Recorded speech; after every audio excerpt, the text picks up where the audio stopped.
Baik, bismillahirrahmanirrahim. Assalamualaikum warahmatullahi wabarakatuh. Semangat pagi semuanya. Hari ini kita akan belajar mengenai materi kita al-ba'i atau jual beli dalam Islam. Tapi sebelumnya mari kita bersama-sama berdoa agar ilmu yang kita dapatkan menjadi ilmu yang bermanfaat dan barokah. Amin ya rabbal alamin. Nawaitu ta'aluma liridhallahi ta'ala wa izalatil jahli wa ihyaiddin. Amin ya rabbal alamin. Oke, semuanya siap ya belajar untuk al-ba'i? Baik, kita akan mengupas al-ba'i dari sisi definitif dulu, mulai dari tatanan etimologis maupun terminologis.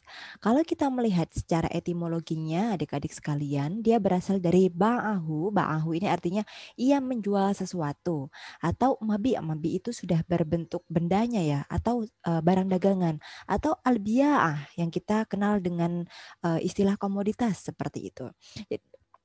Dan secara etimologi memang secara mutlak kita artikan bahwa al-ba'i atau jual beli itu adalah proses tukar menukar di situ.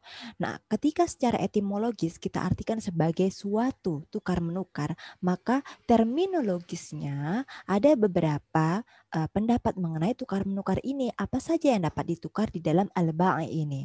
Yang pertama adalah antara harta dengan harta. Dan yang kedua antara harta dengan jasa atau manfaat. Dan ketiga, meski dalam tanggungan. Tentu kalian sudah bertanya-tanya, maksudnya apa Bu harta dengan harta, kemudian manfaat dengan jasa ataupun meski dalam tanggungan. Oke, kita akan mengupasnya satu persatu ya.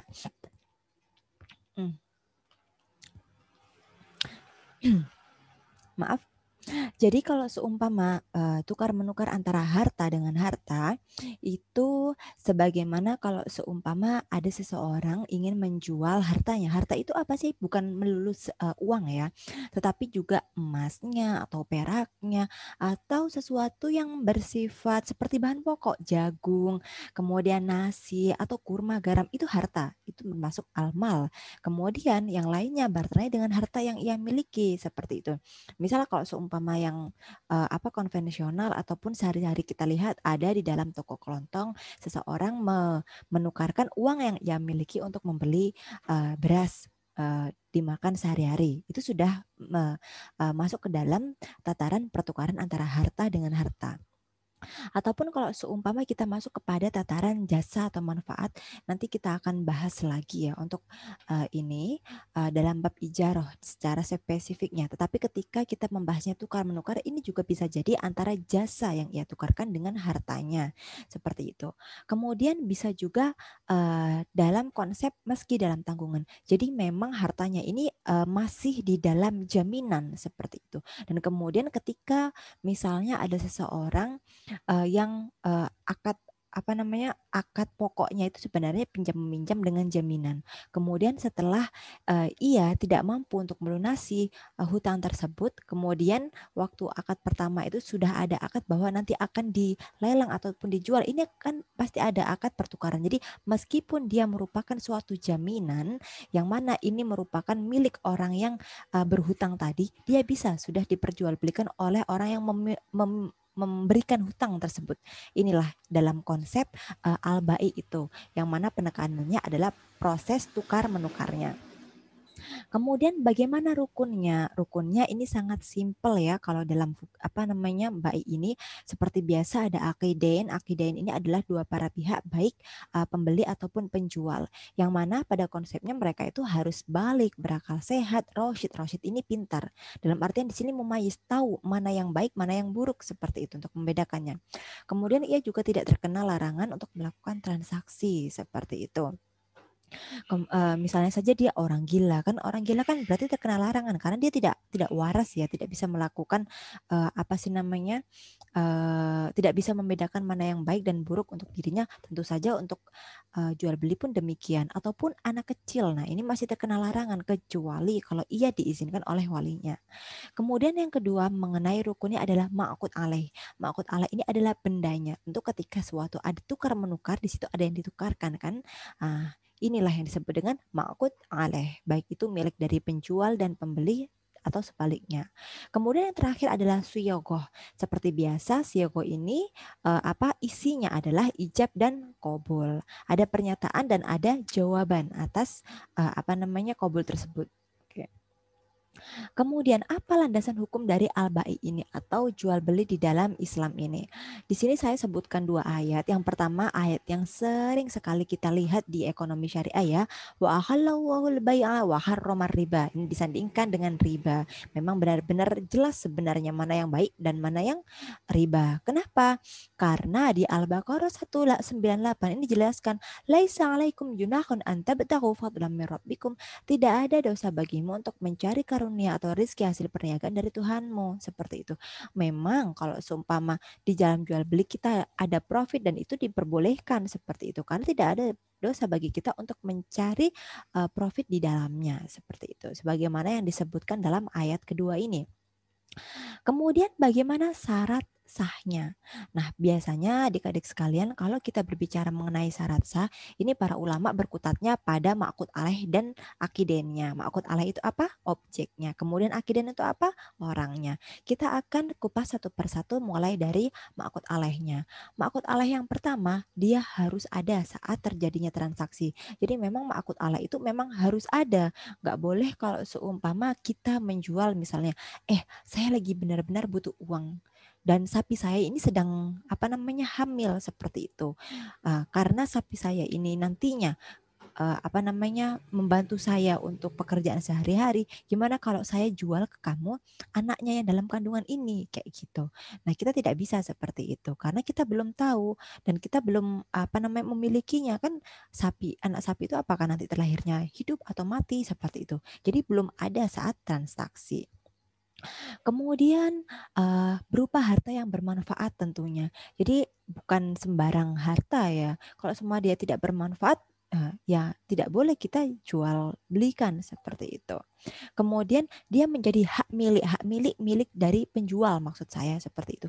Jadi memang ketika dia melakukan proses transaksi atau menukarkan barangnya dalam bai ini, ya hartanya ini harus milik penjual dulu seperti itu. Jadi dia tidak bisa menjualkan harta milik orang lain seperti itu. Jadi konsepnya beda ya. Nanti kapan-kapan kita bisa diskusi lebih lanjut mengenai dropship. Karena kalau semua dropship ini kan berarti dia tidak memiliki harta ya. Yang punya adalah orang lain seperti itu. Ini konsepnya bagaimana? Berarti ini bukan termasuk dari konsep al-bai seperti itu. Nanti ada konsep-konsep lain yang bisa kita ambilkan di dalam akad seperti itu. Baru kalau semua reseller kan ini kan sudah ada seperti itu dengan intinya ya seperti itu. Hartanya ini harus milik penjualnya dulu baru bisa diperjualbelikan. Kemudian dapat diketahui secara jelas. Nah, ini misalnya saja kalau seumpama kita masih mereka-reka ini barang ada atau tidak seperti itu. Nah, ini tidak bisa kita anggap kita jadikan di dalam suatu al-bai karena tidak diketahui secara jelas. Kemudian yang terakhir dapat diserah terimakan. Jadi memang kita harus ketika jual beli itu ya transaksi itu bisa mengakibatkan pertukaran kepemilikan antara si penjual dan pembeli seperti itu. Dan dua konsep yang terakhir ini sangat erat hubungannya dengan materi kita yang lalu tentang gharar ya, dapat diketahui jelas dan dapat diserah terimakan. Jadi kita nggak mungkin dong kalau seumpama misal Anda menjadi petani lele seperti itu. Kemudian ada orang yang ingin memborong lele Anda seperti itu. Kemudian bilang, saya akan jual di kolam ini biasanya. Nah, ini kan nggak jelas ya. Biasanya kalau panen dia menghasilkan 1 ton lele. Nah, ternyata kan kita nggak tahu apakah lele itu saling memakan atau enggak yang kemudian bisa menjadi lebih dari 1 ton ataupun kurang dari 1 ton. Nah, ini. Kemudian tidak bisa diserah terimakan juga kan. Karena memang masih pada di kolam itu dan belum panen seperti itu.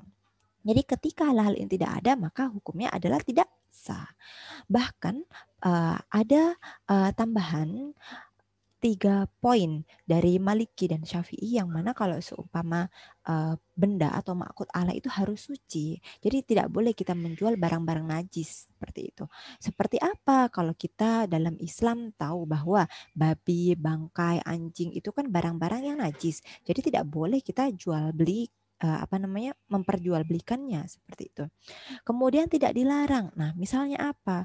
Homer. Nah, jelas qat'i di dalam Al-Qur'an larangan tentang homer, berarti turunan juga tidak diperbolehkan kalau itu bersifat untuk sesuatu yang memabukkan atau menghilangkan akal pikiran seperti itu. Kemudian konsep yang ketiga adalah halal seperti itu. Kita harus menjual sesuatu yang halal seperti itu. Jadi kalau seumpama memang makanan terutama ya, apalagi sekarang kan sudah banyak ya produk-produk yang memiliki sertifikat halal, itu harus diketahui. Kalau seumpam itu makanan itu memang toyib, memang baik, tapi kita harus tahu apakah dia disembelihnya dengan cara yang baik dan sebagainya. Karena memang sesuatu yang tidak halal ini mengakibatkan al-bai' atau jual belinya menjadi tidak sah. Kemudian konsep yang kedua dari sisi ma'qud alaihnya. Ma'qud alaih ini dia harus dari akiden, maksudnya dari orangnya, dia harus memenuhi syarat-syarat. Apa itu? Merdeka, mukalaf, mumayyiz. 3M ya. Jadi merdeka, dia harus bebas dong. Ketika dia merdeka, otomatis kan hartanya miliknya seperti itu. Ketika mukalaf, dia sudah terbebani hukum syariat seperti apa, dan mumayyiz, dia mengerti. Jadi memang kalau seumpama di sini, apabila ada orang gila, kemudian ada anak kecil, memang tidak bisa memenuhi 3 persyaratan ini karena mereka tidak termasuk orang yang mukalaf seperti itu kan.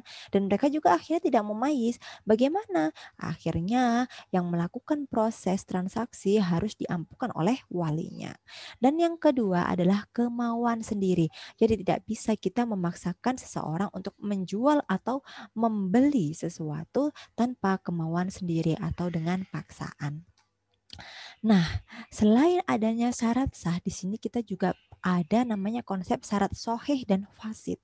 Sohih itu yang benar, fasid itu yang salah. Bagaimana syaratnya? Yang pertama, kalau syarat sohih ini kita lihat dari syarat keharusan. Misalnya saling menerima. Ya iyalah, di dalam jual beli harus keduanya ini saling menerima. Jadi saling mendapatkan manfaat. Yang satunya mendapatkan manfaat dari uang yang ia peroleh, yang satunya dari barang yang ia peroleh. Kemudian syarat keharusan juga misalnya adalah harga. Jadi harus ada ke kesepakatan harga di sana. Tidak boleh seseorang ini saya jual ini ke kamu, terserahlah berapa. Nah, tidak pasti seperti itu. Harus ada di sana kesepakatan harganya berapa seperti itu. Jadi nggak ada rasa nggak enak. Aduh, ini barangnya bagus, jangan-jangan saya kasihnya kemurahan, ataupun ini barangnya jelek, jangan-jangan saya kasihnya kebanyakan. Nah, bukan seperti itu jual beli itu. Jadi harus permanen, ada harga di situ. Kemudian masalah kemaslahatan atau jenis pembayaran. Nah, ini yang harus ditekankan pada awal akad sehingga akad itu bisa menjadi sahih. Jadi kalau seumpama kita kita menjual sesuatu, misal kita kasih, kalau saya jual sepeda ini dengan harganya 20 juta, kalau kemudian dia mau kredit harganya 25 juta, jelaskan di awal. Jadi orang tidak akan menyangka berapapun harganya dia akan ambil yang terendah, bukan. Tapi jenis pembayarannya sudah disebutkan di awal sehingga ke depannya dia mengerti apa hal-hal yang bisa ia lakukan seperti itu untuk mencukupi pembayaran tersebut, sehingga di situ ada kemaslahatan, tidak ada yang merasa dirugikan seperti itu. Kemudian syarat sahih, boleh salah satu dari pihak ini mensyaratkan sesuatu asal syarat itu syarat yang diperbolehkan seperti itu. Kemudian kemudian mensyaratkan adanya transaksi lain. Ini kalau seumpama masalah yang fasid ya. Kita tidak boleh ya adik-adik sekalian, misalnya saya akan menjual rumah saya dengan syarat nanti kamu sewakan ke saya dulu karena saya nggak punya tempat tinggal. Nah, nggak boleh seperti itu ya. Jadi kalau seumpama kalian mau menjualnya, ya udah jual aja. Kalau misalnya kalian menyewakannya, ya sudah sewakan aja. Nggak bisa dong ketika kita misalnya kan dalam contoh saya ini ada seseorang yang dia tidak memiliki uang, dia hanya memiliki hartanya yaitu rumahnya. Kemudian agar ia memiliki hartanya, ia jual itu rumah, tapi karena dia tidak punya punya lagi tempat tinggal, misalnya dia meminta izin kepada orang yang sudah membelinya itu untuk ia sewa. Tidak bisa seperti itu. Nanti akan ada hal-hal yang merugikan salah satu pihak. Kemudian yang kedua, menafikan tujuan dari jual beli. Nah, kita kembali ke konsep bahwa jual beli ini adanya perpindahan kepemilikan antar para pihak. Jadi tidak boleh kita bilang, oke, saya jual rumah saya murah ke kamu, hanya 20 juta saja dengan syarat kamu tidak akan menjual rumah ini kepada siapapun. Nah, hal ini tidak diperkenankan. Kenapa? Karena setelah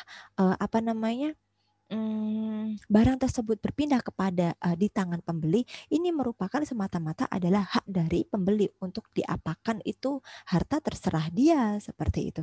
Jadi tidak bisa kita menafikan tujuan dari perpindahan kepemilikan tersebut di dalam konsep jual beli. Dan yang terakhir adalah syarat yang tergantung. Nah, misalnya, Bapak, kamu akan saya jual perusahaan ini kepada kamu dengan syarat, ayo kita besanan seperti itu.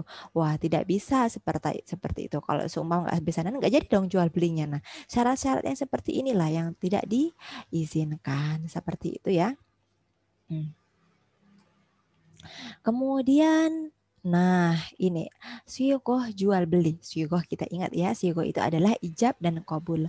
Nah, sejatinya jual beli itu hanya sah dengan dua syigoh, yakni syigoh qauliyah atau ucapan dengan syigoh fi'liyah atau perbuatan. Syigoh ucapan seperti apa? Misal, kalau secara formalnya itu, saya jual kepada kamu cincin 2 gram seharga 5 juta, misal seperti itu.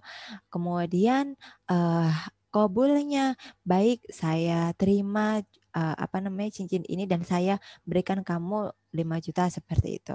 Nah, itu untuk qauliyahnya di situ jelas. Kemudian kalau fi'liyah ini ya sudah hanya ada saling menerima saja, saling memberi dan menerima saja. Seperti itu. Oleh karena itu, poin kedua inilah yang menjadi pembuka ruang bagaimana jual beli ini secara kontemporer. Misalnya saja kalau kita melihat ada dijual beli yang ya sudahlah, sudah ada harganya, tinggal kita ambil ke kasir, kemudian kita bayar, nggak ngobrol apapun kepada kasirnya, itu milik kita selesai, ataupun ketika di marketplace kita klik selesai dan lain sebagainya. Inilah ruang pembuka ketika ada sigoh fi'liyah yang menjadi keabsahan dari jual beli itu, adik-adik sekalian.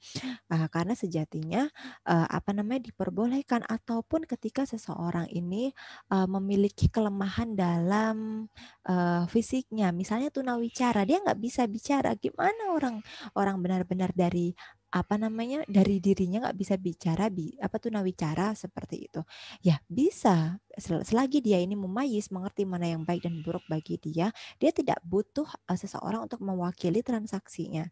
Sudah, jual beli saja dengan isyarat seperti itu ya. Oke. Alhamdulillahirrabbilalamin, sampailah kita pada slide terakhir. Soal, jadi jika ada yang bertanya kepada kamu tentang jual beli di toko offline yang mengandalkan price tag dan barang dan kemudian bertransaksi di kasir tanpa ijab kabul, atau toko online yang mengandalkan klik check out, bagaimana kamu menjelaskannya? Ini sangat simpel ya di dalam sehari-hari kita. Kalau ada yang tanya kamu, gimana cara menjelaskannya usai materi yang sudah kalian dapat pada hari ini. Terima kasih atas partisipasinya. Wassalamualaikum warahmatullahi wabarakatuh. Allahumma nafa'na bima alamtana wa alimna ma yanfa'una warzuqna uluman tanfa'una. Bye.